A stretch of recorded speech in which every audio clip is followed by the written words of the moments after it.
So students, आज के lecture में अपना चैप्टर 5 रिपेयर कंटिन्यू करेंगे। सो लास्ट लेक्चर में हमने क्या किया था कि रिपेयर कुछ पार्ट ऐसे होते हैं जो फेलियर होने के चांस जिनके ज़्यादा होते हैं। फेलियर होने की वजह यूजली हर पार्ट की एक ही वजह है, friction, wear tear, no lubrication, ठीक है, एंड वाइब्रेशन। ये वजह होती है हर एक पार्ट के फेलियर होने की। बट कुछ पार्ट ऐसे होते हैं जिनमें फेलियर होने के चांस ज़्यादा होते हैं, जैसे कि गियर। अगर आप बाइक को बहुत ज़्यादा स्पीड पे चलाओ तो गियर ख़राब होने के चांस बढ़ जाते हैं। उसके बाद आपकी चेन्स चेन्स में कंटिन्यूसली एक टेंसाइल फोर्स लगता है, क्योंकि चेन रोटेट करती है पॉकेट में, फ्रंट और बैक के पॉकेट में चेन रोटेट करती है, जिसकी वजह से टेंसाइल फोर्स उस पर कंटिन्यूसली लगता है, जिससे चेन खिंचती है। जैसे कि एग्जांपल अगर मैं दूं, साइकिल में चेन उतरती है। चेन उतरने की वजह ये होती है कि जब हम इनिशियली चेन यूज़ करते हैं तो साइकिल पे कंटिन्यूसली एक टेंसाइल फोर्स लगता है, जिसकी वजह से चेन खिंच जाती है, चेन की लेंथ थोड़ी इंक्रीज हो जाती है, इसी वजह से चेन उतरना स्टार्ट होती है। तो आप खुद सोचिए, अगर उसके ऊपर एक टेंसाइल फोर्स लग रहा है जिसकी वजह से उसकी लेंथ बढ़ रही है, अगर वही टेंसाइल फोर्स मैक्सिमम एक लिमिट से ज़्यादा लगे, लिमिट को क्रॉस कर देगा, तो क्या होगा, चेन में ब्रेक क्या होगा, ब्रेक डाउन होने के चांस बढ़ जाएंगे, मतलब फेलियर होने के चांस बढ़ जाएंगे। तो हमने कौन कौन से पार्ट के बारे में पढ़ा था, गियर के बारे में, नेक्स्ट हमें कीज़ के बारे में, चेन और क्लच के बारे में, ठीक है। तो अगर आपके फेलियर की मैं बात करूं तो बेसिकली आपको सभी का फेलियर एक जैसा आप लिख सकते हैं।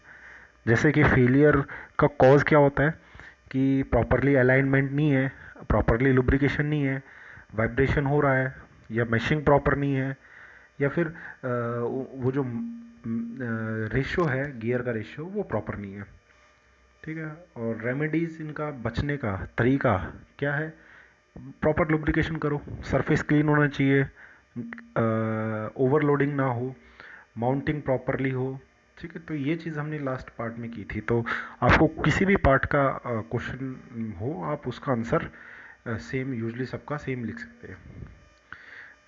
ऐसा ही आपका कीज़ में था, ये की, इसमें भी आपका रीज़न ये होगा कि ओवरलोडिंग होगी, ओवरलोडिंग के अलावा इम्प्रॉपर फिटिंग होगी, उसके अलावा आपका लुब्रिकेशन नहीं होगा, और उसके अलावा आपका जो सरफेस होगा वो सरफेस आपका प्रॉपरली अलाइंड नहीं होगा, ठीक है। तो ये कुछ रीज़न्स है। तो हम आगे चलते हैं, अपने चैप्टर को आगे प्रोसीड करते हैं। नेक्स्ट है हमारा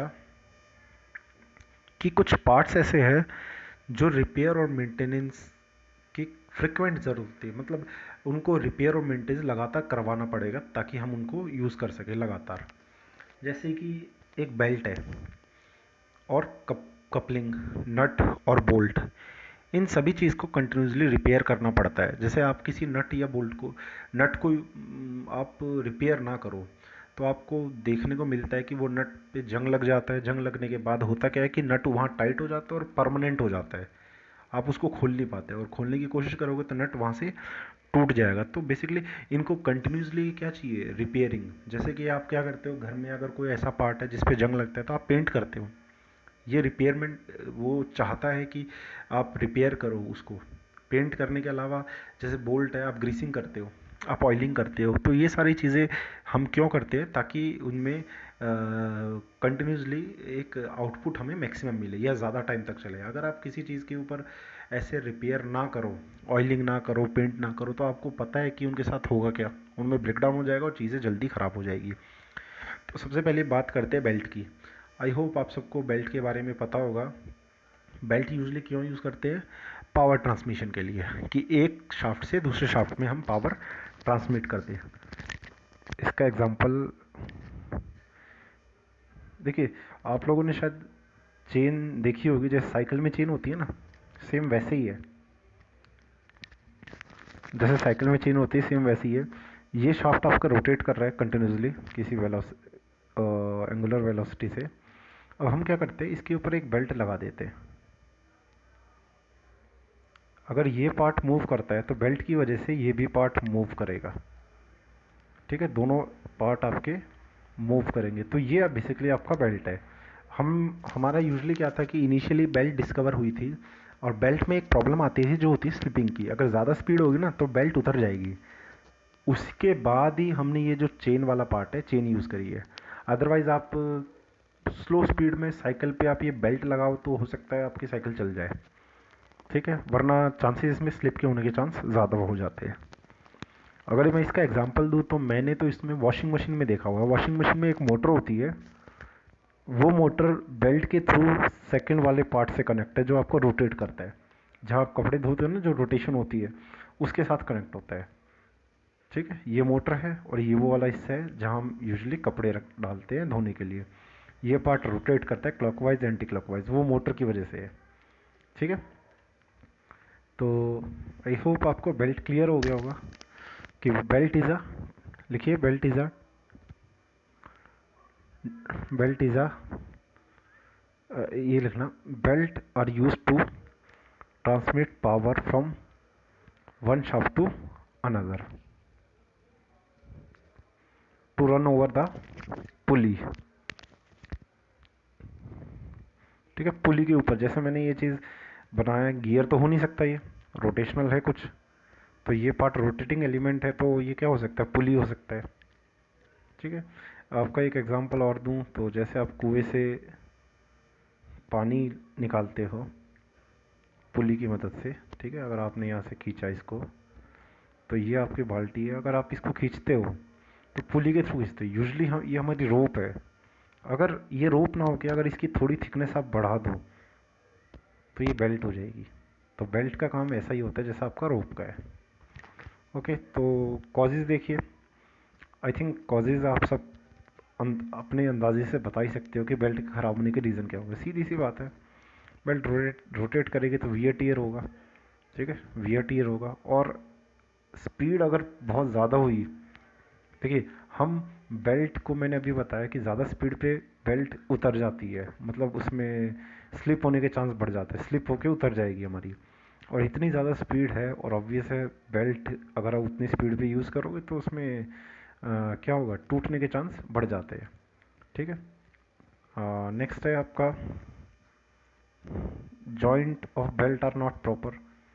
आपकी बेल्ट को बनाने के लिए कोई ना कोई तो जॉइंट होगा, आप जॉइंट करोगे तो वो जॉइंट भी हो सकता है प्रॉपर ना हो। उसके बाद surface of belt is not clear, clean, अगर सरफेस ऑफ बेल्ट भी क्लीन ना हो तो भी यही केस होगा। उसका इम्प्रॉपर लुब्रिकेशन, ये तो बहुत इंपॉर्टेंट है। अगर आप लुब्रिकेशन ना करो तो हर पार्ट के अंदर फेलियर अपने आप ही हो जाता है, ठीक है। और एक और पॉइंट लिख लीजिए, if the belt is loose और टू मच टाइट। ऑब्वियस है, या तो बेल्ट बहुत ज़्यादा ढीली करोगे तो भी दिक्कत होगी, स्लिप हो जाएगी, और बहुत ज़्यादा टाइट करोगे तो भी स्लिप होगा। आपको चेन के बारे में मैंने बताया था, चेन में भी यही केस था। अगर आपकी बाइक की चेन या साइकिल की चेन बहुत ज़्यादा ढीली होती है तो उतर जाएगी, और बहुत ज़्यादा टाइट होगी तो टूट जाएगी। तो दोनों केस है, तो चेन का ही वही ऑप्शन है इसमें कि अगर बेल्ट लूज़ हो तो भी, और बेल्ट अगर टाइट हो तो भी उसमें ब्रेकडाउन होने के चांस बढ़ जाते हैं, फेलियर के चांस। ओके, नेक्स्ट है आपका, एक पॉइंट और लिख लीजिए इसमें, लिख सकते हैं इम्प्रॉपर लुब्रिकेशन, लिख लिया आपने। दूसरा एक पॉइंट लिखिए, if the selection of belt is not right. If the selection of belt is not right means हम कहीं बेल्ट यूज़ कर रहे हैं तो हमें पता होना चाहिए कि वहाँ बेल्ट प्रॉपर यूज़ होगी कि नहीं होगी। जैसे कि हम साइकिल में, मैंने अभी आपको एक बोला कि साइकिल में आप चेन की जगह बेल्ट लगाइए, ठीक है। अगर उस बेल्ट को यूज़ करोगे तो मूवमेंट हो जाएगी, बट आपको पता है आप कितना ज़्यादा फोर्स लगाते हो, बेल्ट उतना फोर्स नहीं झेल पाएगी, बेल्ट टूट जाएगी। तो बेल्ट को जहाँ यूज़ करना था वहाँ यूज़ ना करके गलत जगह यूज़ कर रहे हैं तो भी एक फेलियर का रीज़न होता है। ओके, तो ये कुछ पॉइंट्स हैं जो आपको आई होप क्लियर हो गए होंगे। तो मैक्सिमम आपको इसमें कॉजेज़ के 5 पॉइंट या 6 पॉइंट याद होने चाहिए। नेक्स्ट है रिपेयर। रिपेयर कैसे करें? सबसे पहली बात है, बेल्ट अगर वॉर्न आउट हो चुकी है, मतलब वियर टीयर हो चुका है, ख़राब हो चुकी है, तो बेल्ट को रिप्लेस करो। तो replace the belt, replace the worn out belt. Okay, next वहाँ बोला था लुब्रिकेशन की वजह से भी होता है, तो प्रोवाइड लुब्रिकेशन, लुब्रिकेशन भी उसे दो, ठीक है। उसके अलावा एक रीज़न होता है लाइक वियर टीयर होने की वजह क्या है, या तो वाइब्रेशन या नॉन अलाइनमेंट, अलाइनमेंट प्रॉपर ना हो, तो क्या है, check the alignment, alignment check करो, ठीक है। नेक्स्ट है एक और रिपेयर और मेंटेनेंस का है कि choose the right procedure for installation of belt. Right procedure मतलब आपको वहाँ बेल्ट यूज़ करनी भी नहीं करनी। देखिए वो जो आटा, वो जो गेहूं पीसने वाली जो मशीन होती है ना, उसमें जो बेल्ट लगी हुई है ना, उस बेल्ट की बात कर रहे हैं। आई होप आप लोगों ने देखा हो, वहाँ वो चेन ना यूज़ करके उसमें उसमें बेल्ट यूज़ करते हैं, वो रोटेशन होती है। तो वो एक लिमिटेड स्पीड है, अगर उसी स्पीड से ज़्यादा स्पीड पे अगर आप बेल्ट लगाओ ना, तो बेल्ट वहाँ कारगर नहीं है, कामयाब नहीं होगी। ओके, और नेक्स्ट है, आप एक पॉइंट और लिखिए, check the joint of belt properly, कि जॉइंट देखिए कि प्रॉपरली है कि नहीं है जॉइंट, जहाँ से आप जॉइंट करवाते हो, जहाँ बेल्ट को बनाने के लिए, जहाँ से जो उनका एक जॉइंट होता है। ओके, नेक्स्ट, आप लोगों को इनमें से कोई और पॉइंट इजी लगे तो आप वो पॉइंट भी लिख सकते हैं। ओके, नेक्स्ट है आपका बेल्ट के बाद कपलिंग। अब कपलिंग होता क्या है, देखिए हमारी ना जो आपने शायद ऑटोमोबाइल पढ़ा हो कि इनिशियली आपका इंजन होता है, इंजन से पावर आपका गियर में, ठीक है, वो गियर बॉक्स में, और गियर बॉक्स से नेक्स्ट आगे शाफ्ट, शाफ्ट में पावर जाती है, ठीक है, और शाफ्ट से पीछे वाले टायर में। ये शायद ये लेआउट आपने देखा हो गाड़ी का, थोड़ा डायग्राम क्लियर नहीं है बट आई होप आपको पता हो कि मैं क्या बताना चाहता हूँ। ये वो शाफ्ट है जहाँ से पावर आगे पहुँचती है, ठीक है। मैंने यहाँ क्लच नहीं शो किया क्योंकि ऑटोमोबाइल का नहीं है, मैं बस शाफ्ट के बारे में बताना चाहता हूँ। ये शाफ्ट है। अब ये शाफ्ट की लंबाई थोड़ी सी ज़्यादा है एक्चुअल में। जब भी कोई शाफ्ट की लंबाई ज़्यादा होती है तो शाफ्ट में रोटेशन होने के बाद एक्चुअल में बबलिंग हो जाती है, अगर लेंथ बड़ी हो। लेंथ बड़ी होगी तो बबलिंग होने की वजह क्या होती है कि जो हमारी शाफ्ट है ना, वो यूजुअली ग्रेविटी की वजह से नीचे झूलना स्टार्ट कर जाती है बीच में से। जब ग्रेविटी उसको नीचे की तरफ, ये इतना ज़्यादा एंगल से नहीं झूलती, बहुत कम एंगल होता है, तो जब इतनी शाफ्ट नीचे की तरफ झूलती है तो ये ऊपर और नीचे इसकी मूवमेंट होगी, जिसकी वजह से यहाँ वाइब्रेशन होता है।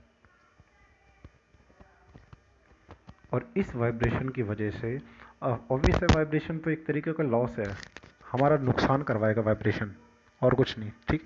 तो वाइब्रेशन को हटाने के लिए हमने क्या सोचा कि क्यों ना पूरी शाफ्ट ना यूज़ करके 3 छोटी छोटी शाफ्ट यूज़ करें, और इन शाफ्ट्स को किसी एक डिवाइस से कनेक्ट कर लें। तो जो ये इसको शाफ्ट्स को कनेक्ट करता है ना, पावर ट्रांसमिट के लिए, लाइक इसकी पावर आगे भेजना, इसकी पावर को इससे आगे वाले में भेजना, तो ये जो शाफ्ट है, ये जो डिवाइस है, इसको हम बोलते हैं कपलिंग, ठीक है। तो बेसिकली कपलिंग क्या करता है, ये यूजुअली दो शाफ्ट को ज्वाइन करने के काम आता है। दो शाफ्ट को ज्वाइन करने की ज़रूरत क्या पड़ी, क्योंकि अगर बहुत ज़्यादा लंबी शाफ्ट होगी तो बबलिंग होने के चांस ज़्यादा होंगे। ये आपका एक टाइप का फ्लेंज कपलिंग दिखा रखा है। ओके, तो आप लिख सकते हैं कपलिंग में, coupling is used to connect shaft of to machine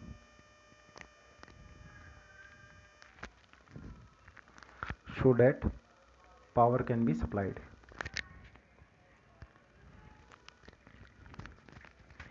ठीक है। पावर कैन बी सप्लाइड, तो रीज़न क्या है कि हम लंबी शाफ्ट को यूज़ नहीं कर सकते, इसीलिए हम दो छोटी शाफ्ट लेके उनको कनेक्ट करवाएंगे, किसकी हेल्प से, कपलिंग की वजह से, हेल्प से। आपके ऑटोमोबाइल में भी कपलिंग का एक टॉपिक आएगा, आप वहाँ देखना, जॉइंट्स होंगे, तो वहाँ आपको कपलिंग के बारे में थोड़ा और बताया जाएगा। हम यहाँ देखते हैं कि इसके फेलियर की वजह क्या होती है। सबसे पहली वजह डिफेक्टिव मटेरियल, मतलब जब बनाया गया है ना तो बहुत डिफेक्टिव मटेरियल यूज़ किया, मतलब ख़राब मटेरियल यूज़ किया है। तो ख़राब मटेरियल यूज़ करोगे तो कनेक्ट होगा, तो आपको पता ही है कि देखिए आपका गियर से पीछे वाले व्हील में शाफ्ट पावर पहुंच रही है पीछे वाले व्हील में, तो सोचो कि क्या स्पीड होती है। स्पीड इतनी होगी तो आरपीएम कितना होगा, और इतने आरपीएम पे अगर मटेरियल इसका कम होगा तो ये क्या हो जाएगा, इसमें टूटने के खतरा बढ़ जाएगा।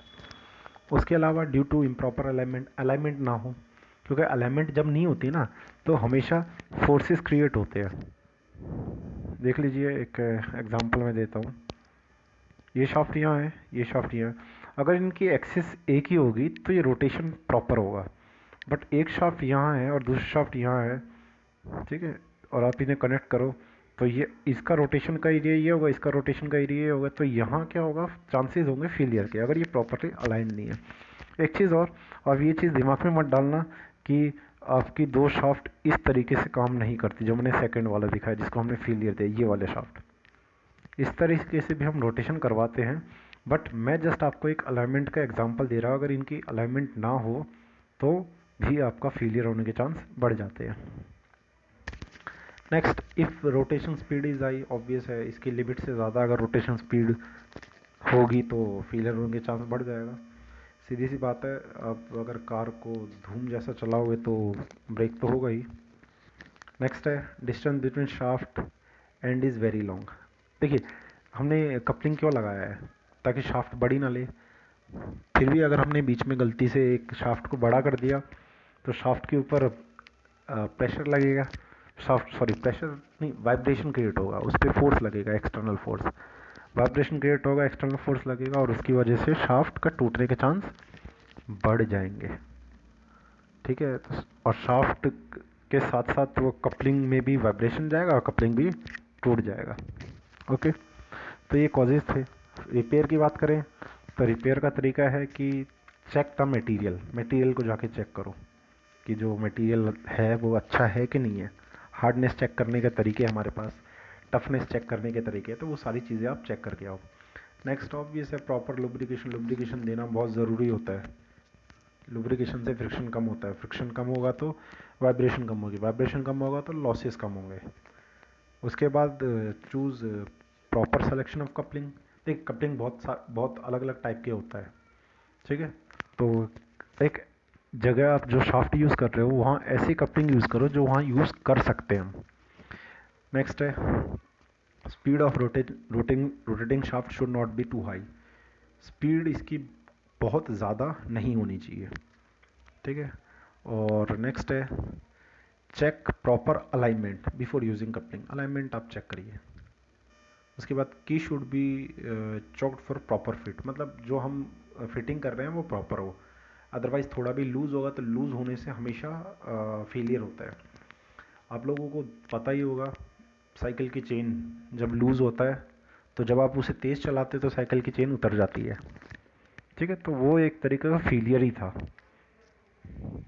तो इनके पॉइंट 5 पॉइंट रखी लिखिए रिपेयर के और इसके कॉजेज़ के, ठीक है। आपको ये कपलिंग वाला जो डायग्राम है ये सब आपने मशीन ड्राइंग में पढ़ा हुआ होगा। कपलिंग का पार्ट आप ऑटोमोबाइल में पढ़ोगे। तो सिर्फ हम यहाँ कॉजेज़ देख रहे हैं, इस वाले चैप्टर में हम सिर्फ ये देखेंगे कि कॉजेज़ क्या है और रिपेयर हम कैसे कर सकते हैं। ओके, नेक्स्ट है नट। आई होप नट के बारे में आप सबको पता हो कि यूजली ये आपका एक असेंबली होती है बोल्ट के साथ, जिससे हम दो चीज़ों को ज्वाइन करने के लिए यूज़ करते हैं। ओके, तो आप लिख सकते हैं, nut and bolt are the assembly which is used to join two part. It is a temporary joint. Okay, सबको पता है कि नट को खोलने से हम दो जॉइंट को वापस दो चीज़ों को वापस अलग अलग कर सकते हैं, तो टेम्परेरी जॉइंट होता है, ठीक है, ये टाइप ऑफ नट।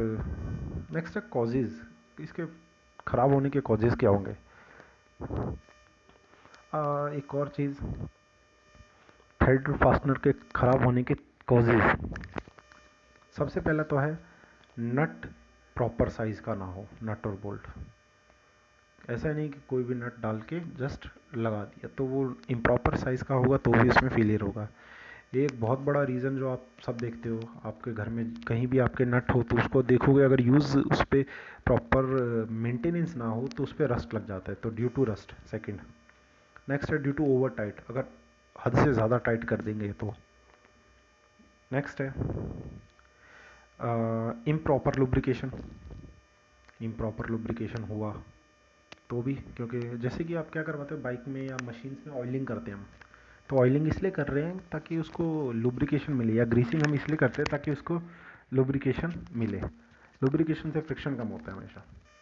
नेक्स्ट है ड्यू टू हाई वाइब्रेशन, मतलब बाइक है आपके पास और बाइक को बिना देखे स्पीड में चला रहे हो, बहुत ज़्यादा स्पीड में, धूम वाली स्पीड आपने कर दी है, तो इतनी स्पीड में तो वाइब्रेशन क्रिएट होगा। वाइब्रेशन की वजह से सबसे पहले फ़र्क नट पे पड़ता है। ओके, 5 पॉइंट कॉजेज़ के हो गए। नेक्स्ट है रिपेयर मेंटेनेंस, क्या तरीके हैं। सबसे पहले प्रोवाइड प्रॉपर लुब्रिकेशन, ठीक है, लुब्रिकेशन प्रॉपर प्रोवाइड करो। नेक्स्ट है do do not coating over the surface of to avoid corrosion. Do proper coating, do proper coating over the surface to avoid corrosion, मतलब जिस पे आप नट टाइट कर रहे हो उस पार्ट में कोटिंग प्रॉपर हो। जैसे हम इन दो पार्ट को ज्वाइन करना चाहते हैं, एक सेकेंड, अगर मैं इन दो पार्ट को ज्वाइन करना चाहता हूँ तो यहाँ मैं क्या लगाऊंगा,